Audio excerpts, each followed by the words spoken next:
Na današnji dan, pred 3/4 stoletja, je bila ustanovljena Organizacija Združenih narodov. Združeni narodi so pomagali ublažiti na desetine konfliktov, s humanitarnimi akcijami rešili stotine tisoče življenj in zagotovili izobrazbo milijonom otrok.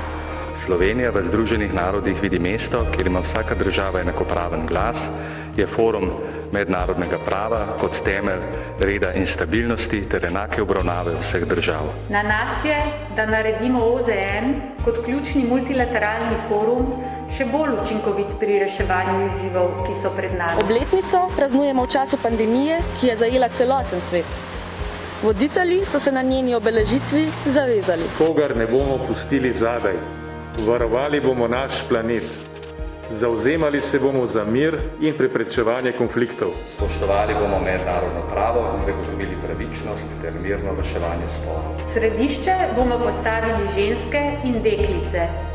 Gradili bomo zaupanje, izboljšali digitalno sodelovanje. Nadgradili bomo Združene narode, zagotovili bomo trajnostno financiranje, okrepili bomo partnerstva. Sluhnili bomo mladim in delali bomo z njimi. Pripravljeni bomo